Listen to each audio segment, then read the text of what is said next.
Welcome top news today.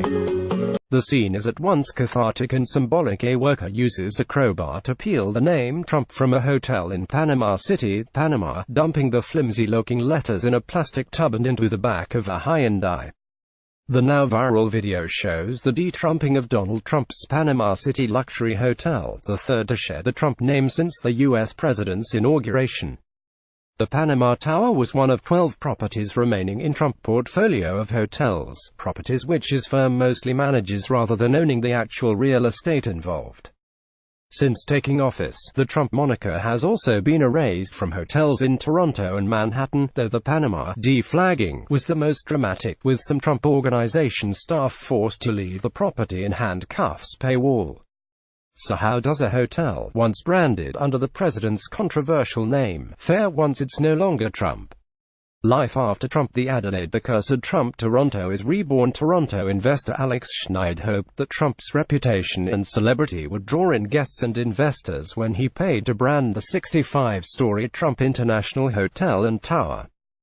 When it debuted in 2012, the streets around the hotel were shut down due to falling glass debris from the building.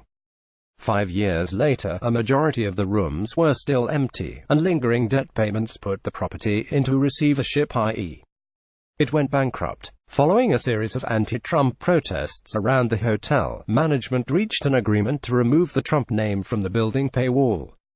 The hotel's new owners said the break was amicable, and had more to do with the city's struggling luxury hotel sector than Donald Trump's political reputation. Today, the building is getting a facelift. New interior design will scrap the Trump-style champagne and caviar lobby of black marble, and the hotel will soon become part of the Street Regis portfolio of properties, which means little change to its luxury pampering and service. Chris Helgren, Reuters. Partial deTrumping.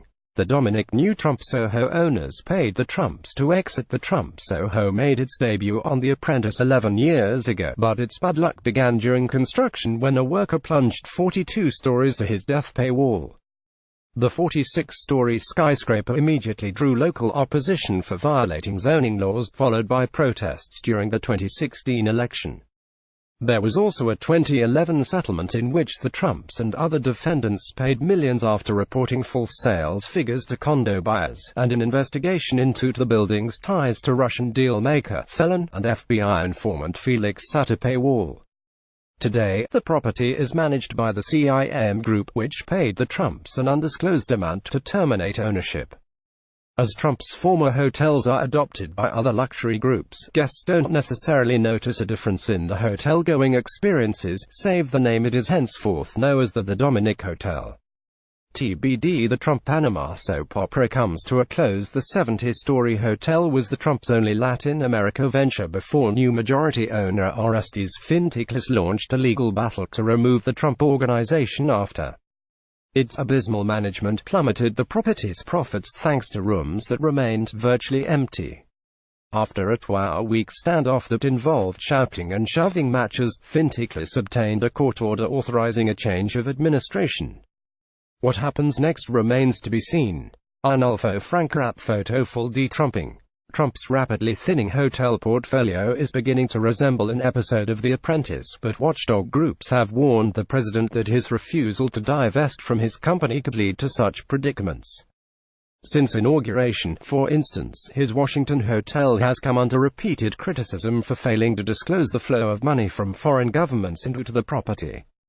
Despite the drama, the Trump Organization is currently attempting to launch 2 different chains of budget-friendly hotels with the sign and American idea. They, however, will not bear the Trump name.